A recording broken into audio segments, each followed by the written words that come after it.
Tribal Data Toolbox Exercise 9. This exercise involves importing PM2.5 filter run data off of an analyzer. Some PM10 analyzers have filter run data as well. This filter run data is the data that your analyzer itself stores about the conditions of the sampler and the filter during the 24 hours when the sampler was run. Sometimes it's called interval data because it records the information in 5-minute intervals. And we have this picture of tattooing because I'm sure that they have a very severe PM problem along with other problems that they have on that planet. Fortunately, we live on Earth, and we are going to look at the Tribal Data Toolbox Exercise 9. So this is our exercise, and of course, as with all the exercises, it says carefully following the PM data standard operating procedure, import PM filter data from the samplers into the toolbox. Follow the SOP very carefully as this import process is tricky, mostly having to do with the sheer number of columns or fields that are contained in the PM2.5 samplers stored records about what went on during the 24 hours when it was run. And you can see this is the data. So this is the data that's in your folder for exercise 9, and it has a line of headers: set start date, set start time, actual start date, actual start time, on and on and on. All of these important parameters like the flow CV, the coefficient of variation of the flow rate, which is how much the flow rate varied during the 24 hours, volume, the minimum temperature, the average temperature, the maximum temperature, that is just of the sampler itself, then of the filter, the temperature. All, and the headers, of course, have a lot of characters in the name, so that row goes on a lot farther than the actual data rows. And you can see that for some of the fields, like the second one, there's nothing in there because it just says comma, comma. But this is a comma delimited text file. Now, remembering what we have to think about when we import a file, this is going to be done just the same way as we imported the MET data and the ozone data. So it's going to come in as a comma delimited text file in the folder Tribal Data Toolbox version 2.1, and we're going to save it as a new import.txt file just the same way. Now, if you remember, there were a few things in that checklist for what have to be checked in this file. One of them is if there are any values with zeros in the top row for which there are non-zero values later. So you could see this is the time, the actual set, this is the set start time here at midnight, so 0, and that's fine because it's 0 all the way down. But we go on to, let's see, do we have another 0? Yes, this is after flow rate here, so this is probably, so 16.7 is the flow rate. And then if we look at our flow, average flow, and then flow CV, coefficient of variation of flow. So we've got 16.7 is flow rate, and then we've got a 0, which means that the flow rate for this first filter ID, you can see you have these filter IDs memorized by now. This one ends in 12. Its flow rate was perfectly on, or at least within 1/10. during the whole 24 hours. But you could see the next one, filter 13, had a average flow of 16.8 liters per minute, and the coefficient of variation did vary a little bit. So we need to make sure if we don't change this to 0.0 in the top row, then Access will just think, oh, well, that must be an integer, and it will miss the fact that in subsequent rows there is a non-integer value.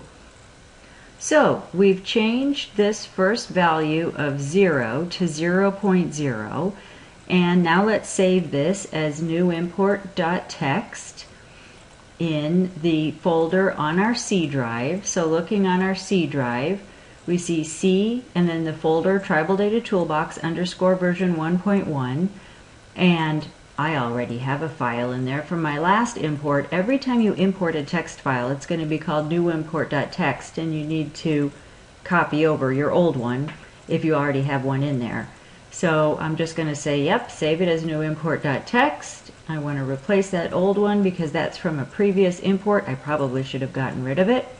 So now I'm going to just minimize this, and I'm going to go into the filter methods, and I've done all these things. Now I'm ready for importing raw data from the sampler. That's the text file we just saved into the C Tribal Data Toolbox 2.1 folder. So in order to import the filter data from the sampler, it's parallel to what we already did for ozone and then MET. So I'm going to click Import Text File, and it's going to say the same message. It has to be comma delimited and it has to have field names. And we're going to click OK. Import successful. Woohoo! OK, now let's look at it. And one of the things we want to see is, look at this. In flow CV, I have that initial value of 0, but then Access captured those other non-integer values. So that's good. It goes from filter ID 12 through 21, and there are 10 records, which we know because we've got 2 field blanks, and it looks like it's got all of the fields. So we'll close the lower X, and now we're going to continue on. And I want to make sure that I reiterate that we are reviewing the SOP and we are following along. We've done all this here, and now we're importing the data from the sampler. So we are here at this step B, so I'm going to click Control click, and this is where we are in this SOP, and it's very important that we follow along because I have found that Angelique has written this so well. There are no errors in this SOP. Any errors that are made are mine when I'm trying to follow it. So we're going to click up this, and this again is the scary part. This is when we map these headers from the table data import, which is the text file we just imported, and we've got all these different headers, these different fields that are the interval data from our sampler, and we need to map them into the middle table in the toolbox, which is the verification table. And the first time you open this, it probably will look like this, a big blank. So we are going to carefully follow along with the SOP, and we are going to first of all select all these fields. I'm going to click on the top one, scroll down, and then with my finger holding the shift, I'm going to click on status, and that selects all of these, and then I'm going to pull them all down in a big chunk, and then they spread out. And similar to what we've seen before, the toolbox tries to guess what fields from this file table data import that we just imported into the first table in the toolbox, how do we want to map those into the verification table in the toolbox? Well, we know from reading the exercise that we have filter IDs in ID 1, and of course we can see that very clearly. If we look back at the text file that we're importing, we can see that this first ID 1 is filter ID. ID 2, there's nothing in that, so we don't want to import that. So I'm going to go ahead and hover my cursor over this second column, then click to select the whole thing, and then I'm just going to hit delete. And then we have to very carefully check these names. So set start date, that's the date you set up your sampler to start, is mapped to set start date in the verification table. Good. Set start time, the toolbox couldn't guess that one, so we need to find set start time, and we know that the toolbox just has 0 or 24 or 20 for the hours. So we need to specify hours here because there are no colons in the time. So this is set start time, so we need to say set start time hour, actual start date, actual start date, actual start time. Let's find actual start time hour. Set stop, set stop, set stop time, and we continue on. And the toolbox guesses correctly for many of these. Volume, it couldn't guess for some reason. Volume, and let's see if it guessed correctly for all the rest. You can see there are a lot of fields. And you need to carefully check each of these and make sure that they match. And then when we're satisfied, you click the Save button here, Save, and then click the lower X, and then transfer from the data import to the verification table. So we're transferring from the first table into the middle table in the pipeline of tables in the toolbox. Yes, we want to modify data. We will append 10 rows. That's good because we have 10 filters. And now let's look at it. Transfer, we did that. Now check filter IDs against chain of custody. And it says every filter ID in your import has a corresponding chain of custody filter ID. Hooray! Then proceed with step G. What this does is it makes sure that when we've imported this file from the sampler itself, the toolbox checks, well, have you already entered that you have these filters in your office? Have you placed them in samplers? Have you shipped them to the lab already? It checks to make sure that we have entered these in the chain of custody part of the filter portion of the toolbox. Okay, step G, inspect data verification table. Okay, does this look like what we think it should look like? And it does. It's very complete. We have to add units and we have to review this data, but we have 10 rows of data and it looks good, so we're going to continue on. Now you decide whether this is PM10 or PM2.5. You put in this information. We know the sample time is just hour. We don't have minutes there. We know flow rate is in liters per minute, and this information is actually in the description in the assignment itself. We've got information about what units we've got: liters per minute, meter cubed, Celsius, millimeters of mercury. So you can refer to that. Millimeters of mercury, Celsius, and now click H, update selected pollutant and units. Yes, we will modify data. Yes, 10 rows, that's good. So now we check data for completeness. So I make sure that I'm following along in the SOP for PM data, and I see a lot of good information about what happens if you get error messages, which is great, because that does happen, but it's not happening in our case now. So we can continue on, and now we check the field data. So that's from our recent exercise where we entered the field data sheets. Now we look at this field data and we say, is this the data that we entered? Yes, and it even has these comments that we added. So we'll click the lower X to get out of that query window, and now check the chain of custody data. Let's make sure that we have all the data complete in the chain of custody portion of the information that's stored by the toolbox. And we've even got filter types and 10 records. Everything has been shipped to the weighing laboratory via FedEx, so that looks very complete. And now we click this button here, continue to import and qualify filter data. We're still reviewing this. Now these are all the checks that have to be made on PM2.5 filter data. Remember, this is a federal reference method, so it has to be done very carefully. So the filter must be retrieved. So this checks the date and makes sure that the filter didn't sit in the sampler for too long. You click this and it says they were all retrieved in time. If they weren't, we could add a flag, and remember, it's very good to be liberal with your flags because it just helps you find data later.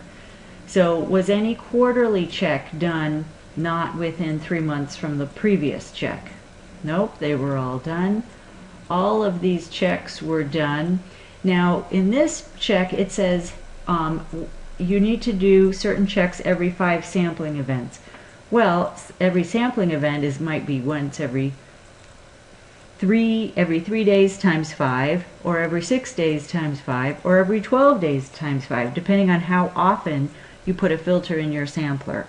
We know from the description of this exercise that these are once in every 6-day samplers. So we will enter that, and then it says, nope, this was completed. So every 5 samples, so every 5 times 6, every 30 days, these checks were done. Click OK, and then continue on, and all the way down, and we will pass these just in the interest of time. All of these checks for the data that you have should be passing for this exercise. Then you continue on, and you can look at the different, if you've got information you want to say, well, did we do that check? That was that time that Glenn came out and visited, and did we do something extra? You can look at the QC data, for example. Let's say that you just were wondering about the annual maintenance. Did we do that annual maintenance? Did we check everything? You can click on that, or any one of those checks, and it will show you the entire record of what you did and what you entered into the toolbox for that check. So this is the check that was done on March 2nd on instrument 2. All these checks were done, and instrument 3, all these checks were done. So you can review those records of the QC and the maintenance checks by clicking on these buttons. Then, if you've got information about a particular date, when you know there were super high winds, or something different was happening and you just want to check on that data, you can click these down arrows and pull up specific date ranges. So let's say we just wanted to look at this data between the 12th and the 18th. You could click on this, and then you could actually see the data, see all this information that you've put into the toolbox and that has been pulled off of your sampler. You can look at the flow rates, etc. Say, okay, no, that's good. I just wanted to check that. If you wanted to flag something, say for example, all the data look good, but you just are suspicious, we'll go ahead, let's just say we wanted to flag the data on the 12th. Let's look at it. And we see, yep, there's co-located instrument, see, filter ID 14 and 15. So I just want to flag this data. I'm just a little bit suspicious of it. So I'm going to qualify this, and it will say you're about to run an update query. Yes, I want to update 2 rows. I'm just going to add flags. Now I can go back and look at this, and then I could see that I added flags here that are called Q1, and that will just help me find this data later. I'm going to make a note of this in my database logbook. There's nothing necessarily wrong with this. I just want to make sure that I look at this data carefully later. The next step is to transfer it into the archive table. So the toolbox gives you one last chance to look at the data by clicking this button. You say, yeah, this looks good. Now, one of the things that I noticed when I was looking through this verification table, and I'm not sure if any of you noticed this, but if you take a look at the time, you can see for the volume, we've got 24, 24, 20, and that corresponds to a sampling time of only 20 hours. Well, that is not enough sampling time, right? It's supposed to be within 23 and 27 hours. I'm going to click the lower X, and I'm going to go back to this. Display sample time not 24 hours. I click that button, and it pulls up this filter ID that I missed because I was so confident that everything passed the QC checks that I didn't notice this total sampling time was only 20 hours. So I am going to flag that because I'm not sure how that's going to work. So I want to make sure that I identify that. So I'm going to click Qualify Data, and it's going to say you're going to run an update query. Yes. You're going to update one row. Yes. Now let's take a look at this again. And you can see I already had that Q1 flag there because there were high winds that day. But also it added this AG flag for not a complete sampling time of 24 hours. So I've got that flag, which is good. So now that I've got everything flagged and everything reviewed carefully, I can transfer it from the data verification to the data archive table. I'll click this, and it will say it's going to modify data, yes, 10 rows, yes, and I'm going to look at it. And look at that, I've got my first set of data in my table archive filter data from run. I click the lower X, and now I have to clear out the pipeline. So I'm going to clear the data verification table, and it's going to say it's going to delete data in your table. Yes, that's what I want to do. I'm going to delete 10 rows from the specified table, and now I'm going to click one of these buttons, close the forms and clear the data import table, or if I have another file, I can click this. I am finished except for making some notes in my logbook, and I am going to close forms and clear data import table. I have finished importing all the data in there, and it takes me back to this. Now I know I need to exit this form, exit completely out of the toolbox, right click it, make a copy of it, put that copy in my completed toolboxes, backup toolboxes folder, and rename it immediately, and then this exercise is finished.